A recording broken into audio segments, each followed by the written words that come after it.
Hello students, बच्चों आज start करते हैं एक्सरसाइज 8.2 का क्वेश्चन नंबर 2। और लास्ट वाली क्लास में हमने मिड पॉइंट थ्योरम और कन्वर्स मिड पॉइंट थ्योरम दोनों कंप्लीट कर लिया है। तो आप लोग जरा एक बार एक्सरसाइज 8.2 एनसीईआरटी से क्वेश्चन नंबर 2 को पढ़ लो, देन आप यहाँ पे सोल्यूशन देखो। तो बच्चों आपने जब क्वेश्चन में पढ़ा है तो वहाँ पे लिखा हुआ है कि ए बी सी डी जो रोम्बस, तो हमने एक रोम्बस बना लिया है और A B B C C D और डी ए इनके मिड पॉइंट्स दे रखे हैं पी क्यू आर और एस रिस्पेक्टिवली। इनको ज्वाइन करके एक क्वाड बनाया गया है। हमको प्रूफ करना है कि जो ये क्वाड बना है, रेड कलर से आपको जो शो हो रहा है, इसको प्रूफ करना है कि ये एक रेक्टेंगल होगा। हमें बच्चों इसे लाना है कि ये एक रेक्टेंगल होगा, इसे प्रूफ करके लाना है। तो कैसे करेंगे देखते हैं। तो सबसे पहले हम एज यूजुअल, जैसा कि आपको पता है, गिवन लिखेंगे। तो गिवन में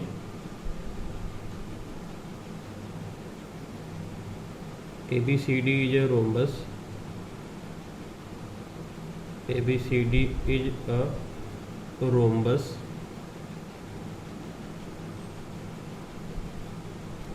second point P, Q, R, S are the midpoints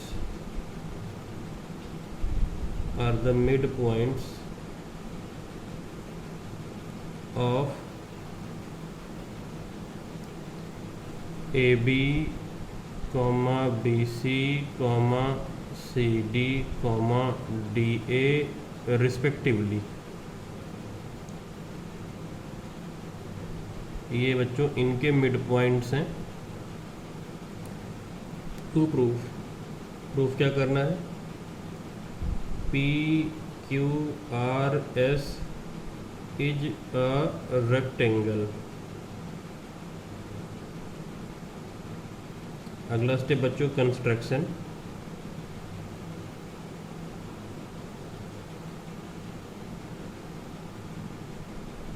दो पॉइंट यहाँ पे करना है बेटा, ए को सी से ज्वाइन करना है, देन बी को डी से ज्वाइन करना है। तो ज्वाइन ए कॉमा सी और second point join B comma D. अब अगला स्टेप बेटा प्रूफ। तो जैसा कि आपको पता है कि पार्ट ऑफ कंस्ट्रक्शन हम लोग डॉटेड लाइन से करते हैं। तो ज़रा डॉटेड लाइन से पहले दोनों डायगोनल को हम ज्वाइन कर लेते हैं, बी को डी से, फिर ए को सी से।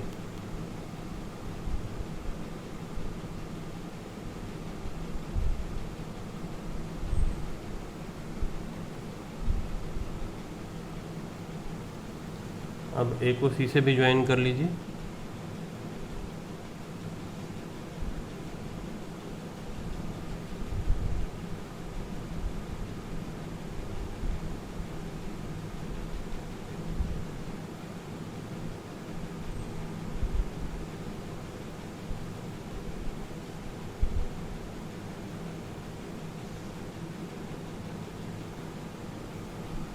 और जहाँ पे दोनों डायगोनल बेटा कट कर रहे हैं, उन पॉइंट्स की नेमिंग कर लेते हैं।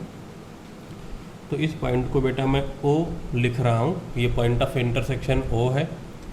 इस वाले पॉइंट का नाम मैं बेटा L, और ये जो पॉइंट है इसका नाम मैं M लिख रहा हूँ। तो ये L और M पॉइंट मेंशन कर लिया है और ये O लिख दिया है। अब प्रूफ स्टार्ट करेंगे। प्रूफ कैसे करेंगे बच्चों, देखो हम लोगों ने लाइव क्लास में जैसे क्वेश्चन 1 में किया था, पी क्यू आर एस को आप पहले पैरेललोग्राम ला दोगे। कैसे, देखिए कैसे होगा ये। In triangle A B D, P and S are the mid points of A B and A D. तो जो पी एस होगा वो बी डी से पैरेलल और हाफ हो जाएगा मिड पॉइंट थ्योरम से। अब दोबारा ट्रायंगल बी सी डी को आप देख लो, बी सी डी में क्या होगा बेटा, सिमिलरली जो क्यू आर होगा वो भी बी डी से पैरेलल और हाफ होगा। तो इक्वेशन 1 और 2 से अगर आप देखोगे तो ये पी एस और क्यू आर दोनों ही बी डी से पैरेलल और हाफ हैं, तो आपस में इक्वल हो जाएंगे और पैरेलल हो जाएंगे। अब क्योंकि one pair of opposite side अगर किसी क्वाड की इक्वल और पैरेलल है, थ्योरम 8.8 आपको जो पढ़ाया था, उससे क्या हो जाएगा, PQRS एक पैरेललोग्राम हो जाएगा। अब बस एक काम और बच गया है, एक एंगल 90 लाने का। पैरेललोग्राम में अगर आप एक भी एंगल 90 ला दोगे तो पूरा पूरा पैरेललोग्राम कन्वर्ट हो जाएगा एक रेक्टेंगल में। तो 90 अब कैसे लाओगे, बस वो देखते हैं। तो स्टेप बाय स्टेप ज़रा पढ़ते हैं हम। सबसे पहले in triangle ABD P, S are the midpoints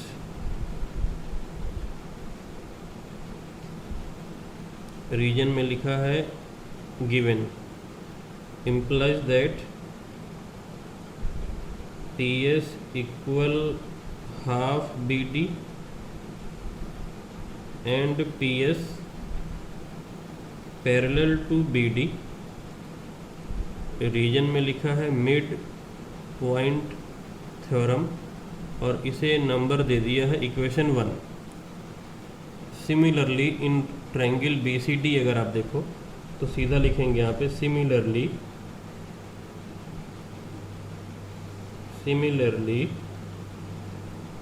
QR equal to half BD and QR parallel to BD। ये भी मिड पॉइंट थ्योरम से आ जाएगा इन ट्रायंगल BCD में, और इसे आप इक्वेशन 2 नाम दे दो। अब बेटा क्या करो, इन क्वाड PQRS लिखना सीधा। अब आप लिखोगे in quad PQRS PS equal to QR and PS parallel to QR। तो रीजन में लिखोगे from equation 1 and 2 implies that PQRS is a parallelogram। और रीजन में आप क्या लिखोगे, थ्योरम 8.8। क्या था वो statement, since one pair of opposite side is equal and parallel. क्योंकि एक पेयर जो अपोजिट साइड का है वो क्वाड में क्या है, इक्वल भी है और पैरेलल भी है, इसलिए पूरा क्वाड हो गया पैरेललोग्राम। अब लास्ट काम क्या बचा कि एक एंगल 90 लाने का, तो वो देखो कैसे करेंगे। देखो बेटा यहाँ पे ये जो PS है और ये जो QR है ये आपस में पैरेलल आ गए, क्योंकि दोनों ही BD से पैरेलल और BD के हाफ थे। तो इसका मतलब क्या हुआ, अगर मैं ये छोटा वाला क्वाड PLOM देखूं तो इसमें आपको मिलेगा PL पैरेलल OM हो जाएगा। सेम तरीके से बेटा ये जो PQ और जो ये SR है ये मिड पॉइंट थ्योरम से AC से पैरेलल और हाफ है। तो यहाँ पे क्या हो जाएगा कि जो ये PM है और ये जो LO है वो भी आपस में क्या हो जाएगा, पैरेलल हो जाएगा। दैट मीन्स कि PLOM एक पैरेललोग्राम आ जाएगा। अच्छा, इसके बाद देखो क्योंकि रोम्बस के डायगोनल क्या होते हैं, परपेंडिकुलर बाइसेक्टर होते हैं, तो ये एंगल O 90 आ जाएगा।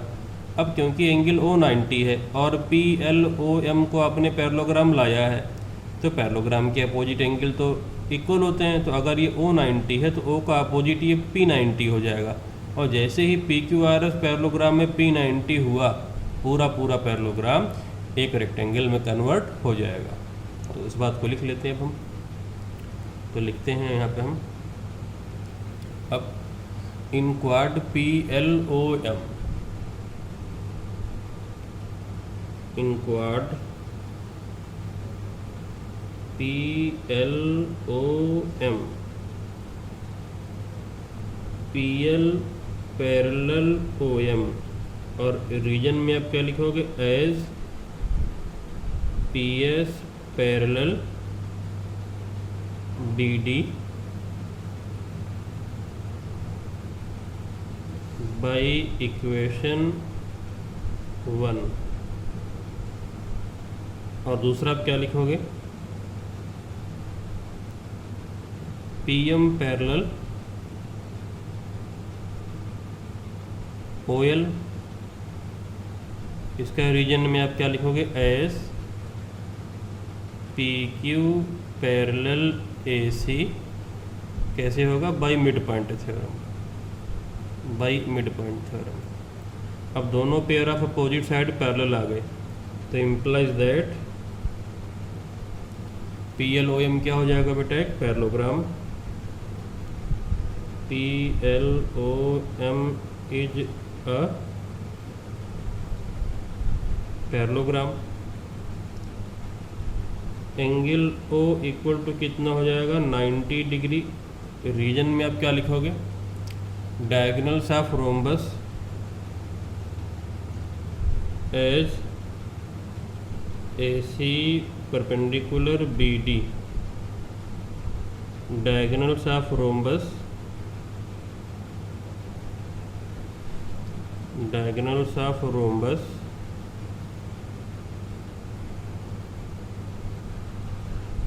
आर परपेंडिकुलर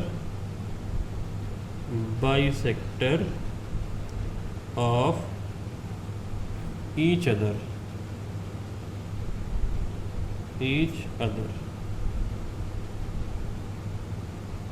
तो ये O 90 आ गया। अब O जैसे ही 90 आया तो अपोजिट एंगल P भी क्या हो जाएगा, 90 हो जाएगा। तो इस बात को लिखते हैं अब हम,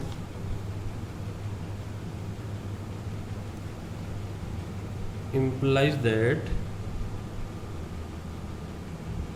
angle O equal to angle P equal to 90 degree. और रीजन में आप क्या लिखोगे, opposite angles of a parallelogram are equal. अब जैसे ही P90 आया, implies that in parallelogram PQRS angle P equal to 90 proved above,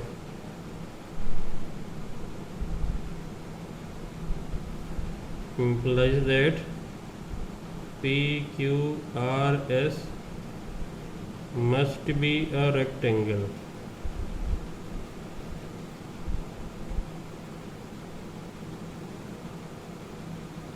PQRS क्या हो जाएगा, एक रेक्टेंगल हो जाएगा, क्योंकि एक एंगल 90 आ गया तो सारे 90 हो जाएंगे, हेंस प्रूव्ड। सारे 90 कैसे होंगे, अब अगर पैरेललोग्राम एक 90 बेटा ना, तो अपोजिट एंगल तो 90 हो ही जाएगा। और जो बगल वाले एंगल हैं तो आपको पता है कि एडजेसेंट एंगल सप्लीमेंट्री होते हैं, तो अगर एक 90 है तो बगल वाला भी 90 ही हो जाएगा। अब इसके बाद अगला एग्जाम्पल,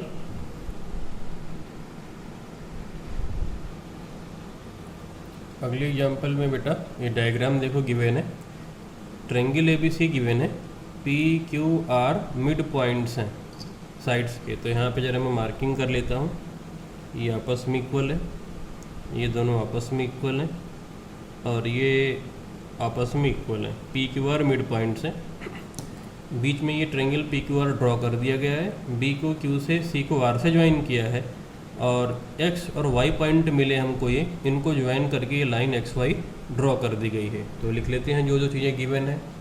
सबसे पहले given triangle ABC, second point P, Q, R are the midpoints,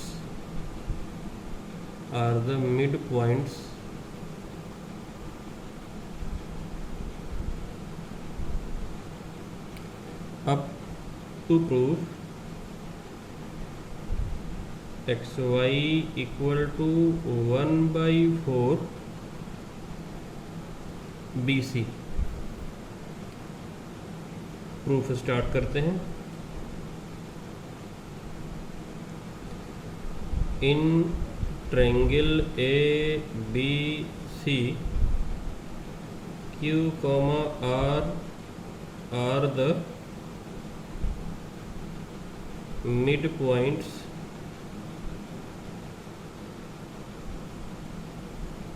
of AB and AC, और रीजन में लिखा given, implies that Q R equal to हो जाएगा बेटा हाफ बी सी, और Q R parallel to B C हो जाएगा। Reason में है मिड पॉइंट थ्योरम, और ये है इक्वेशन 1। अच्छा, अब इसके बाद देखो बेटा, ये क्यू आर जो हो गई वो बी सी से पैरेलल और बी सी की हाफ हो गई। अब ध्यान से देखो बेटा, बी पी भी तो बी सी का आधा है, इसका मतलब BP और QR आपस में इक्वल होंगे और पैरेलल भी होंगे। क्यों?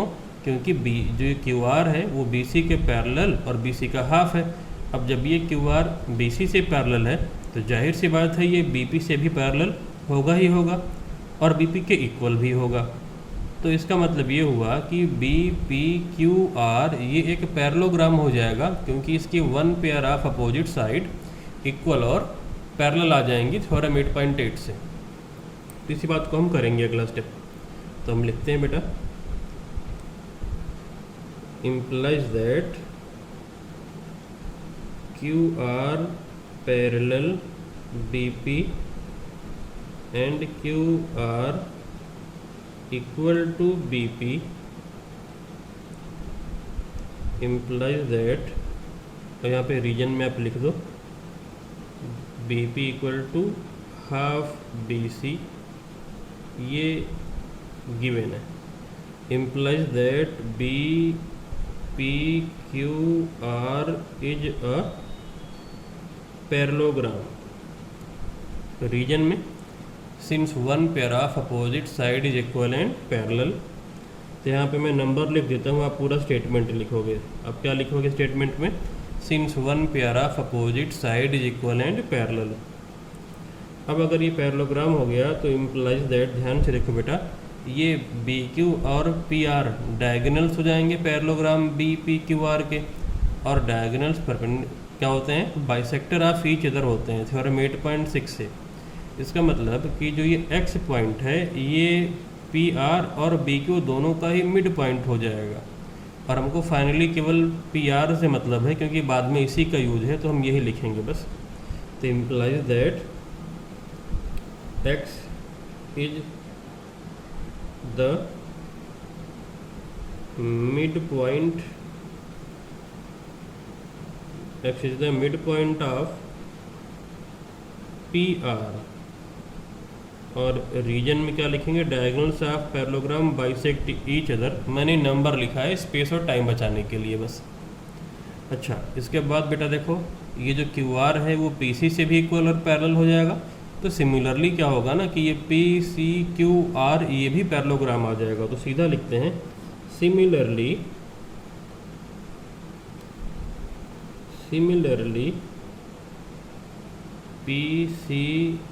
PCQR is also a parallelogram, implies that Y is the midpoint of PQ। Reason में फिर से वही 8.6 थ्योरम कि डायगोनल्स पैरेललोग्राम के बाइसेक्टर होते हैं, इस वजह से ऐसा हुआ।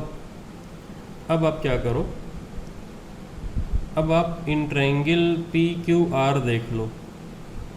PR का मिड पॉइंट X है और PQ का मिड पॉइंट Y है, ये आपने यहाँ पे लाया है।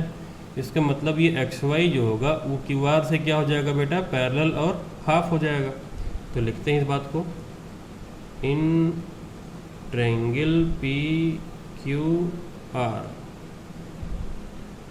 X and Y are the mid points of P R and Q R, P R and P Q, Q R नहीं, पी आर और पी क्यू, यहाँ पे क्यू पी मैं कर देता हूँ, पी क्यू ये मैं हटा देता हूँ। रीजन में मैं लिखता हूँ proved above.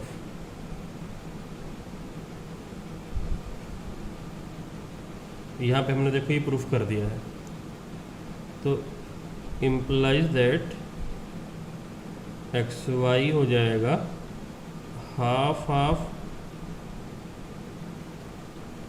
Q R and X Y parallel to Q R हो जाएगा। और रीजन में मैं लिख रहा हूँ मिड पॉइंट थ्योरम, और इसको मैं नंबर दे रहा हूँ इक्वेशन 2।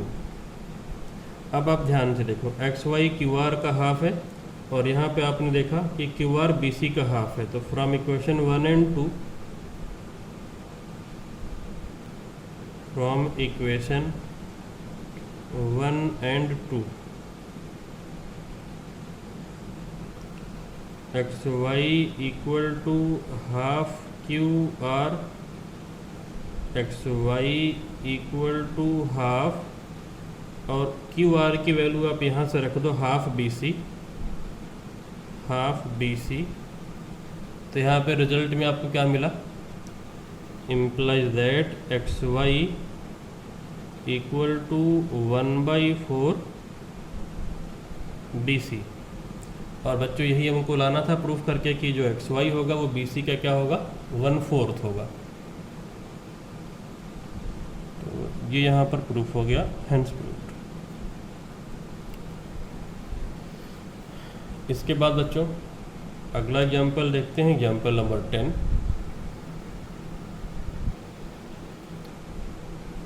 Example number 10। तो यहाँ पे बच्चों देखो डायग्राम गिवन है। इस एग्जाम्पल में क्या है कि triangle A B C given है, ए डी और बी ई ये दोनों मीडियंस हैं, डी एफ और बी ई आपस में पैरेलल है। लाना है जो सी एफ है वो 1/4 ए सी होगा। तो लिखते हैं बच्चों, given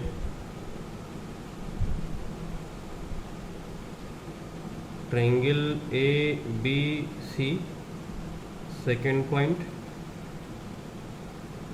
AD and BE are the medians, और थर्ड पॉइंट DF पैरेलल है BE से, मैंने एरो लगा दिया है, और ये AD मीडियन है। तो आपको पता है ये मिड पॉइंट होगा D, तो मैंने BD और CD पे इक्वल की मार्किंग कर दी है। BE भी एक मीडियन है, that means E is the mid point of AC होगा। तो AE और ये CE इक्वल होगा, तो मैंने डबल इक्वल से मार्किंग कर दी है। टू प्रूव लिख लेते हैं, CF इक्वल 1/4 AC। अब प्रूफ स्टार्ट कर लेते हैं बच्चों। तो प्रूफ देखो कैसे करेंगे, आप देखिए बेटा ध्यान से। इन ट्रायंगल BEC, D जो है वो BC का मिड पॉइंट है, D is the mid point of BC, और ये DF और ये BE आपस में पैरेलल हैं। तो हमने पढ़ा था कन्वर्स मिड पॉइंट थ्योरम में कि अगर किसी भी ट्रायंगल में एक साइड के मिड पॉइंट से दूसरे वाली के पैरेलल लाइन ड्रॉ करें, तो वो तीसरी साइड को कहाँ पे कट करता है, मिड पॉइंट पे। That means F is the mid point of क्या हो जाएगा, EC हो जाएगा। अब अगर F EC का मिड पॉइंट है तो जो CF है वो EC का हाफ होगा, और जो EC है वो AC का हाफ है। तो half of the half CF क्या हो जाएगा, 1/4 AC आ जाएगा। तो प्रूफ स्टार्ट कर लेते हैं और लिखते हैं, प्रूफ EC इक्वल 1/2 AC और रीजन में क्या लिखा, BE is the median, BE is the median, इस वजह से ऐसा हुआ।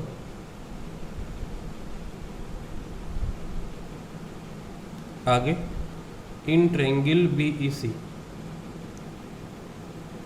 इन ट्रायंगल BEC और इसे इक्वेशन 1 नाम दे दिया। In triangle BEC D is the mid point of BC, D is the mid